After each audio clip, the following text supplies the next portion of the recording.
उपस्थित आप सभी भाई बहन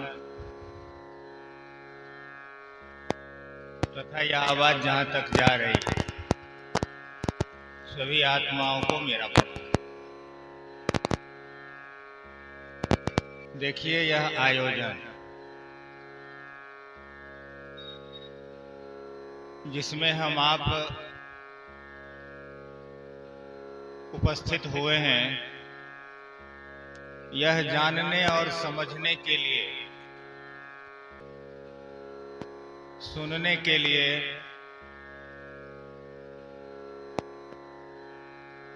कि शिव गुरु हैं, जगत गुरु हैं, आदि गुरु हैं, गुरुओं के गुरु हैं, गुराधिपति।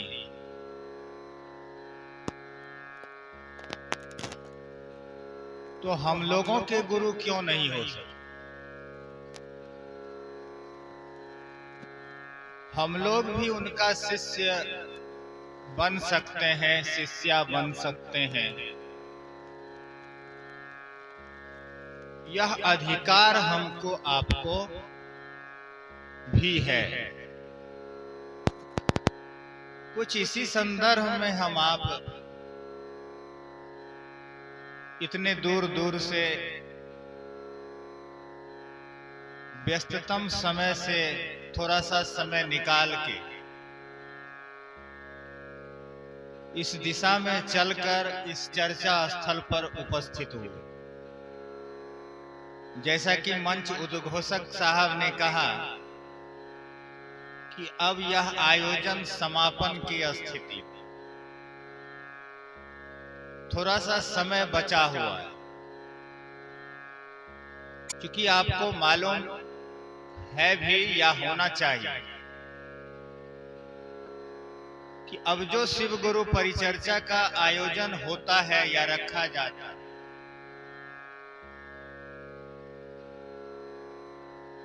तो जो साहब के द्वारा बताया गया है, साहब के द्वारा निर्दिष्ट है, लिखित और मौखिक, हम लोग कोशिश करते हैं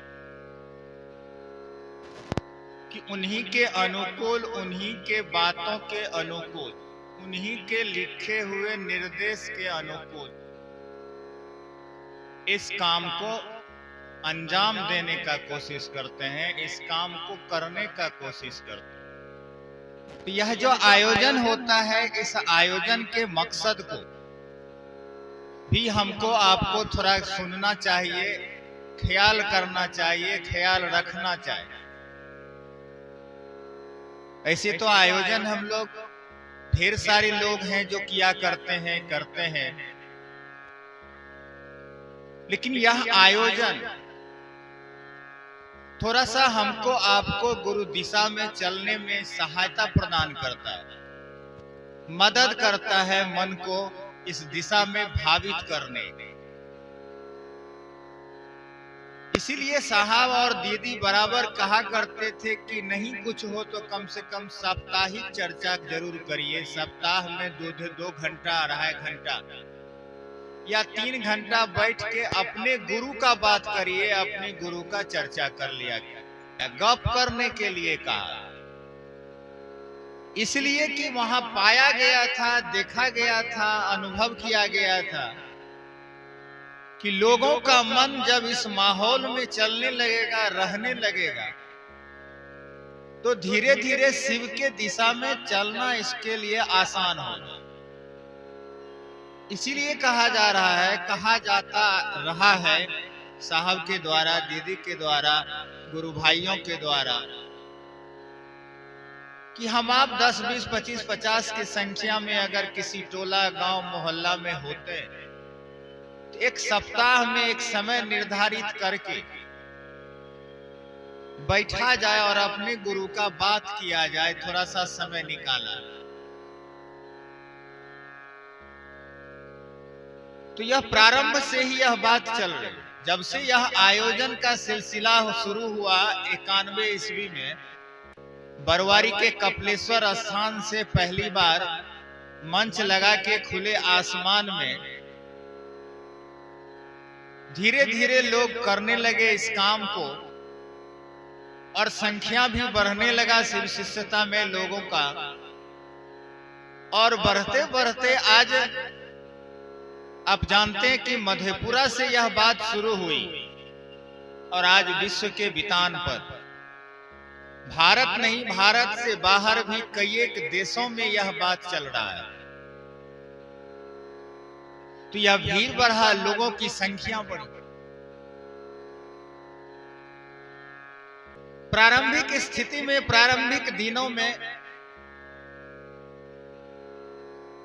जहां हम लोग इस आयोजन में भाग लिए, यहां भी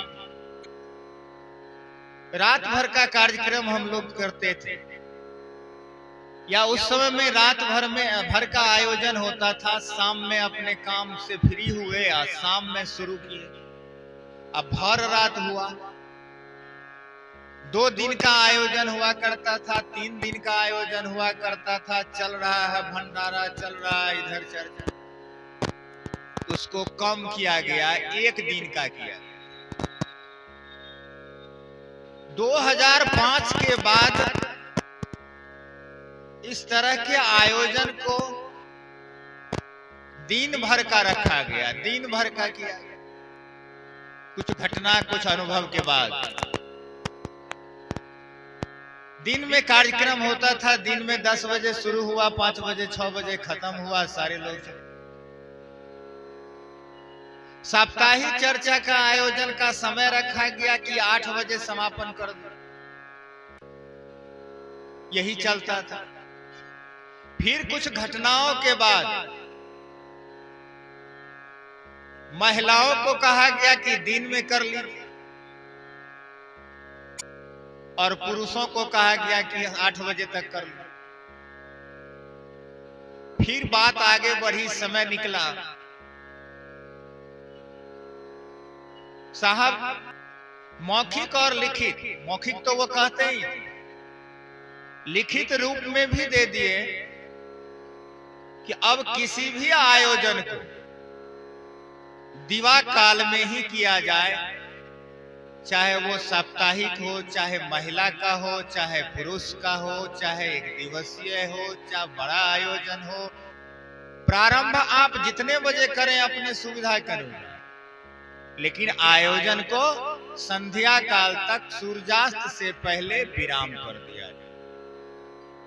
लोग प्रसाद चढ़ाने लगे, लोग अगरबत्ती जलाने लगे, लोग महादेव के फोटो को लगाने। साहब को हुआ कि चलो भाई, जिस दिन शिव शिष्यता को लोग समझने लगेंगे, उस दिन ये सब चीज अपने लोग छोड़ देंगे। ये हम लोगों के जिम्मा, हम लोगों के भरोसे साहब छोड़ दे। भरोसा किया कि जैसे लोग शिव गुरु के दिशा में चलेंगे, शिव शिष्यता को समझेंगे, इन सारे चीजों से आगे निकल जाएंगे लोग। लोगों का सोच बढ़ जाएगा, डेवलप कर जाएगा, विकास हो जाएगा उस समझ का, सोच का। क्योंकि वर्षों से यह धारणा रही है कि महादेव के सामने प्रसाद चढ़ाना, तो महादेव के सामने अगरबत्ती जलाना, महादेव के सामने दिया जलाना, महादेव के सामने 2 भजन गाना, महादेव के सामने कर्पूर गौरंग करना, अवतारंग करना, ये सारी धारणाएं पूर्व से आई। लेकिन अगर शिव को गुरु माने हैं हम आप, तो शिष्य का क्या काम है कि हमसे बढ़िया आप भी जानते हो।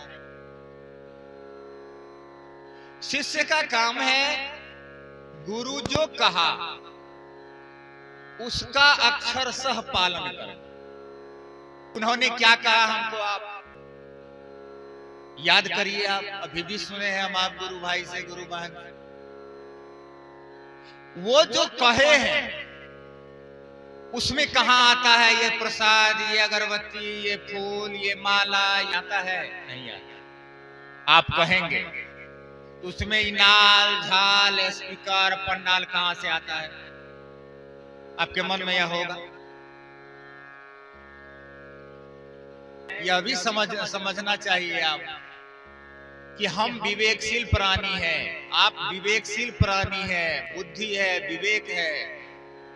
पशु नहीं है हम आप। बैठने के लिए व्यवस्था करना हम जानते हैं, सुनने के व्यवस्था को हम करना जानते हैं कि हम तक आवाज कैसे आएगा, हमारा मन कैसे सुनेगा, हमारा कान कैसे सुनेगा किसी बात को। इसी के लिए हम लोग व्यवस्था किए बैठने का, पानी पीने का, स्पीकर से, कि लोग सुन सके इस आवाज, जो हम लोग बात करेंगे सारे लोग समझ सके इस बात। तो कुछ चीज होता है जो अनिवार्य है, जरूरी है, लेकिन इसमें भी यही बात है कि गुरु का आदेश क्या है।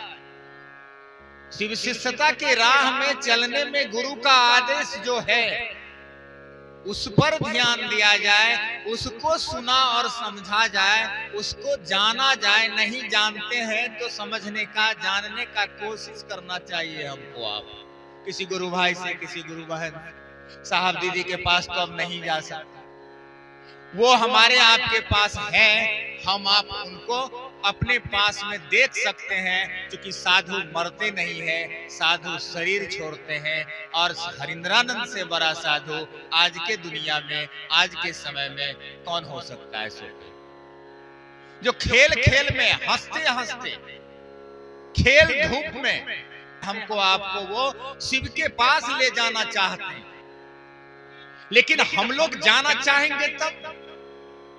हम लोग चाहते हैं झाड़ को पकड़ना, हम लोग चाहते हैं आडंबर को पकड़ना, हम लोग चाहते हैं दाया बाया मारना। वो कहे कि सीधा चलिए, दाया बाया मत मारिए, नहीं तो गाड़ी एक्सीडेंट हो जाएगा। साहब ने कहा कि जो गुरु ने कहा यही आपको ले जाएगा। लक्ष्य आपका शिव है, लक्ष्य आपके गुरु है, रास्ता आपका यह 3 सूत्र है। रास्ता को समझिए और समझ के जैसा कहा गया वैसे ही करिए। यही शिष्य का कर्तव्य है, यही शिष्य का काम है, यही शिष्य के रूप में हमारा फर्ज बनता है कि हम गुरु के आदेश के आलोक में चलें। और जब गुरु नजर आएगा तो कोनो चीज नहीं पकड़ाएगा, लेकिन ऐसा नहीं हो रहा। आदत जो लगा हुआ है वही आदत कुछ यहाँ भी है, हम देखते हैं, आप भी देखते हो। यही हम समझे हैं, यही शिव का शिष्य है, हम यही शिव के शिष्य हैं, यही हमारे गुरु शिव हैं। कपार फोड़ा रहे हैं भस्म में, राख में, अगरबत्ती में। अरे महादेव से सट जाइए ना, ऐसा सुगंधित कर देंगे वो कि आप चलिएगा तो सुगंध निकलेगा आपके शरीर से। आप स्वयं अगरबत्ती हो जाइएगा, स्वयं सेंटेड हो जाइएगा, जब आपका संबंध, आपका जुड़ाव, आपका नजदीकी उस गुरु से हो जाएगा। साहब ने तो ऐसा कहा, साहब ने तो ऐसा चाहा, साहब का कल्पना ऐसा है, साहब का संकल्प ऐसा है, साहब का एक से एक सांस यही चाहता है कि आप कैसे शिव से जुड़ जाएं, आपका संबंध शिव से हो जाए। क्योंकि आज तक हम आप शिव से जुड़े हैं, शिव के पास गए हैं तो सांसारिक वस्तुओं के चलते गए, सांसारिक वस्तु, सांसारिक कामनाओं के पूर्ति के लिए गए। शिव के लिए शिव के पास नहीं जाते हैं, हम शिव से लेने के लिए जाते हैं। पहला महामानव, पहला व्यक्ति हुआ हरिंद्रानंद, जिन्होंने कहा कि शिव के पास जाइए, शिव के लिए जाइए। आप देखिए, आपको भी दर्द होगा शिव के लिए, और जब आपको दर्द होगा तो शिव को भी आपके लिए दर्द होगा, और तब जाके आपको एहसास होगा कि उसको कहे कि नहीं कहे। तब भी वो जानते हैं, तब भी वो सुनते हैं, इसलिए कि वो तो अंतर्यामी, सब कुछ जानते हैं। हमारे आपके सोचने से पहले वो जानते हैं कि हम क्या सोचेंगे। कहने की जरूरत नहीं पड़ेगी, उनको अपना बनाने की जरूरत है। साहब ने कहा कि उनको अपना बना लीजिए। तो गुरु के सानिध्य में बैठे हुए हैं, गुरु का चर्चा हो रहा है, गुरु का याद हो रहा है। इस नियति से, इस मनसा से अगर हम शिव चर्चा में जाते हैं तो बोलने वाले से ज्यादा रिजल्ट आएगा। आप टेस्ट करके देख लीजिए, बोलने वाले से, मंच पर आने वाले से ज्यादा अनुभव आप करिएगा, ज्यादा रिजल्ट आएगा। इसीलिए हमको आपको पकड़ा गया है। क्या हमको पकड़ाना गया? साहब कहते थे कि शिव चर्चा के आंधी में देखिएगा कहीं महादेव नहीं छूट जाए। शिव नहीं छूट जाए।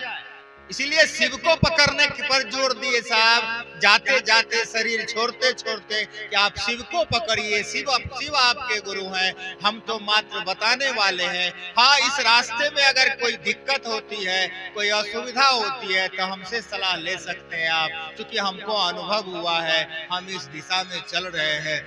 आपके गुरु शिव होंगे, आपका मंजिल शिव है। रास्ता जो आपको निर्धारित किया गया है या किसी का अनुभव है, इसीलिए उनके अनुभव पर ही हम आज शिव को गुरु बनाए हैं। इसीलिए उनके अनुभव के रास्ता को पकड़ना हमारा आपका लाचारी है, मजबूरी है। आप कहिएगा कि शिव को गुरु बना लिए हैं, हरिंद्रानंद का क्या काम है? तो तब तक हरिंद्रानंद का काम है जब तक आपका संबंध शिव से नहीं हो जाता। तो जब तक संबंध नहीं हो रहा तब तक अगुआ का जरूर। यही बात साहब ने कहा कि जब तक आपके गुरु शिव नहीं होते हैं तब तक दुनिया का लोग आपको छोड़ सकता है, हरिंद्रानंद आपको नहीं छोड़ सकता है। क्योंकि हरिंद्रानंद के ही कहे बात पर आपने शिव को गुरु बनाया है। मैं आज हूँ और नहीं भी रहूंगा तब भी आप मुझे पुकारिएगा, काल कोठरी में पुकारिएगा, वहां भी आप हरिंद्रानंद को पाइएगा। इस दिशा में आप ईमानदारी से इस काम को करेंगे, हरिंद्रानंद से बढ़िया आपको कोई साथ नहीं दे सकता है दूसरा इस रास्ते में। और इस रास्ते में ही नहीं, संसार में भी आपको ऐसा महसूस होगा कि उससे बढ़िया साथ देने वाला कोई नहीं है। इस बात को आप फील करिएगा, अनुभव करिएगा। तो बिना हरिंद्रानंद से शिव गुरु कैसे हो जाएंगे हमारे यहाँ? क्योंकि कुछ लोग कहते हैं कि हरिंद्रानंद से क्या लेना। अरे बाबा, हरिंद्रानंद अगुए को छोड़ दीजिएगा, संबंध हुआ नहीं है तो अगुआ को छोड़ के संबंध हो जाएगा? इसलिए साहब के बताए रास्ता पर हमको आपको चलना चाहिए। देखिए, समय लगभग समापन की कड़ी में हम लोग पहुंचे हैं। यही निवेदन है आपसे कि आग्रह है कि साहब के इस बात को पकड़ा जाए और प्रथम सूत्र जो साहब जोड़ दिए थे, इसको जानने और इसको समझने और समझाने का कोशिश। देखिए, एक बात याद रखें, जितना आप दूसरे को समझाइएगा, जो चीज समझाइए वही आपके मन में चलने लगेगा, वह याद रह जाएगा। इसीलिए साहब ने यह फार्मूला देखा, साहब के पास यह फार्मूला तरीका आया कि लोग गप करने का मास्टर है तो उनको गप करने के लिए सिखा देते हैं, कह देते हैं कि महादेव का गप करिए। गप करते करते महादेव याद हो जाएंगे, याद रहने लगेंगे। हमारा आपका मन हर हमेशा महादेव के याद में, चिंतन में रहने लगे, या महादेव हमारे मन में बैठने लगे, दो ही बात हो। इसलिए पहला सूत्र में जो हम कहते हैं कि हे शिव आप मेरे गुरु हैं, तो मेरे से मतलब आप जानते हैं, ये मेरा गाड़ी है, मेरा चप्पल है, अभी कहे हम। अपना जो है, जिसको आप अपना समझते हैं, किसी भी चीज को, किसी भी वस्तु को, सांसारिक वस्तु को, क्षणभंगुर वस्तु, अपना के प्रति बड़ी दर्द होता है, बड़ी कष्ट होता है। अपना शब्द ही ऐसा है, अपनापन में बहुत दर्द होता है अगर उस शिव को हम अपना समझते हैं। और इस पहला सूत्र को अगर हम अमल करते हैं, पहला सूत्र को हम अगर समझते हैं, जानते हैं कि पहला सूत्र में कहते क्या है, हमारा मन समझता है इस बात को कि नहीं समझता है कि कहते हैं हे शिव आप मेरे गुरु हैं, मैं आपकी शिष्या हूं, मैं आपका शिष्य हूं। इस बात को समझते हैं, हमारा समझता है हमारा मन। कहते जो है, जो कहते हैं उसको समझना है। अब समझने की बारी है कि हे शिव आप मेरे हैं, अपने हैं, मैं आपका हूं। तब कहते हैं मुझ पर दया कर दी।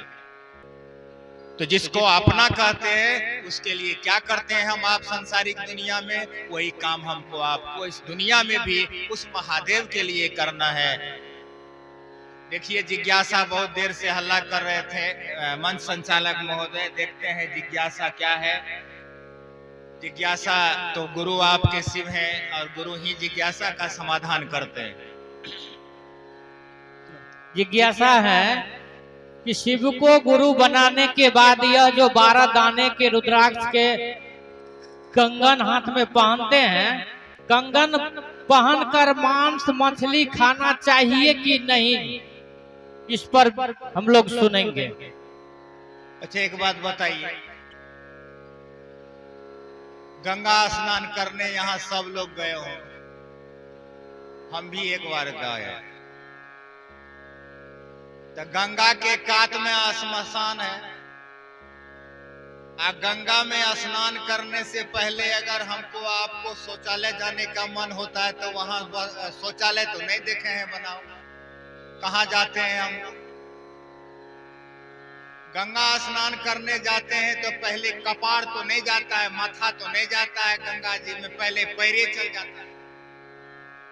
पैर लग गया गंगा जी, तो पैर जो लग गया तो गंगा जी तो अशुद्ध हो गया।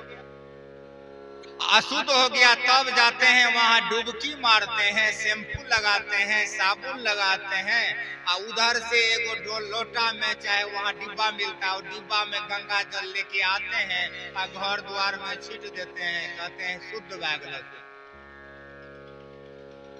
ये कैसे हो जाता है? तो जान लीजिए कि गंगा जी निकली है शिव के जटा से, और रुद्राक्ष निकला है जब शिव को दर्द हुआ, ऐसा कहानी कहते हैं, शास्त्र कहते हैं।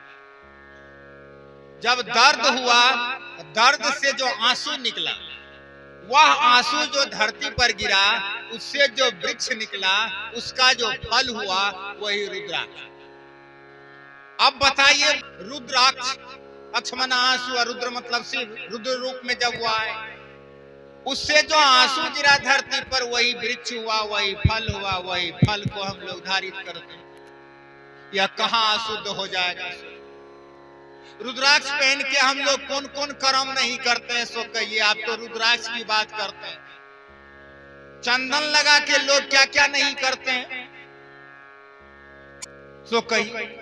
कंठी पहने हुए लोगों को हमने क्या क्या करते हुए नहीं देखा है, जो कहते कि हम मांस मछली जन्मे से नहीं खाते। हाँ, सबकी बात मैं नहीं कर रहा, लेकिन ऐसे ऐसे लोग भी तो हैं। उससे क्या हो गया? उसको विद्यालय है सामने में, सब दिन का मीनू लगा हुआ है उनके विद्यालय में, मीनू के अनुसार भोजन चलता है।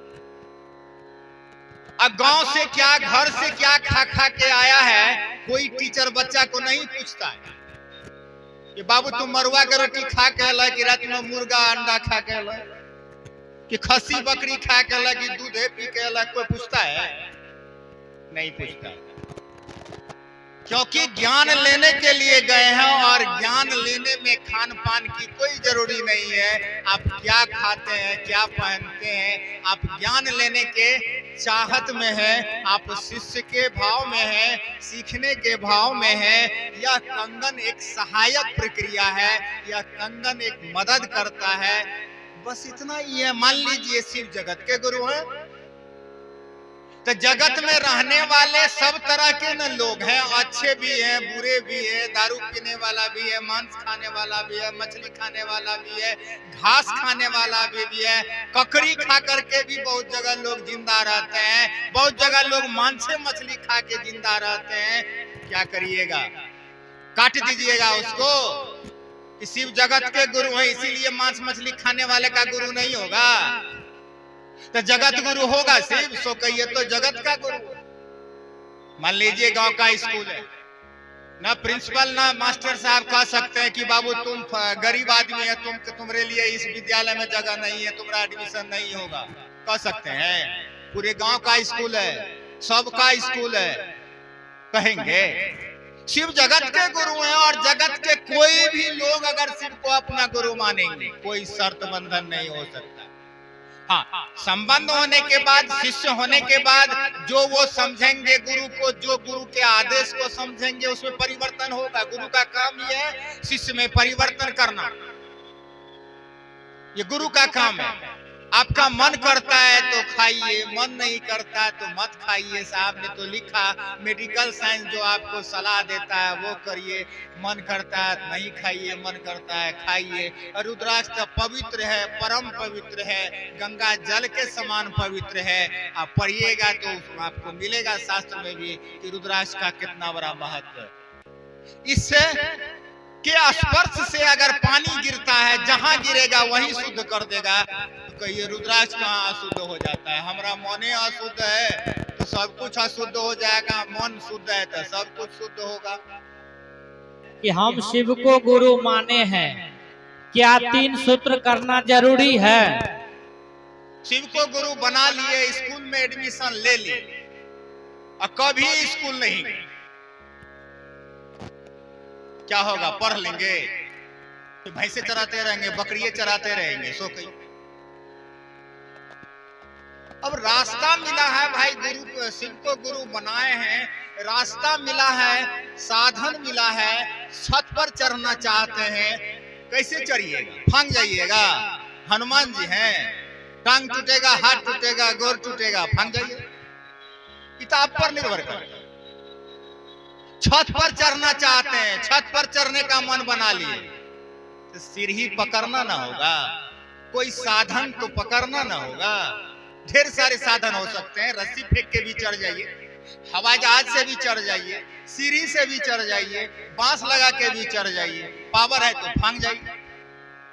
क्षमता है तो क्षमता है तो सीधा आप शिव से जुड़ जाइए, कोई बात नहीं है। साहब ने कहा अगर आपके मन में शिष्य भाव होता है, आप शिष्य भाव में रहते हैं, आपका संबंध गुरु से हो जाता है, कोई जरूरी नहीं 3 सूत्र। लेकिन आपका मन ऐसा नहीं है, हमारा मन ऐसा नहीं है, सामान्य लोगों की बात लिया जाए, ऐसा मन नहीं है कि हमारे आपके मन में वह शिव याद हो जाए, याद रहे। दुनिया का चकाचौंध जो है, ये मेला हमको हमारे आपके मन को टिकने नहीं देता, रहने नहीं देता है। मन सबका भाग रहा है, छटपट छटपट कर रहा है, हम नहीं समझ रहे हैं। हमारा भी मन छटपटे कर रहा है क्योंकि समय खत्म हो चुका है और हमको आपको गुरु के आदेश के अनुकूल ही चलना चाहिए। शिष्य हैं, 3 सूत्र करने से हमारा आपका मन शिष्य भाव में जाएगा, इसीलिए 3 सूत्र करना चाहिए हमको आपको। और ये सब प्रश्न और जिज्ञासा की कोई जरूरत नहीं है। 3 सूत्र को समझिए, करिए, साहब के अनुसार इस काम को करिए, हमारा आपका मार्ग प्रशस्त होगा और हम आप शिव के शिष्य होंगे, हमारे आपके गुरु शिव होंगे। इसी आग्रह और निवेदन के साथ आप सभी भाई बहन को मैं अपना प्रणाम निवेदित करता हूं।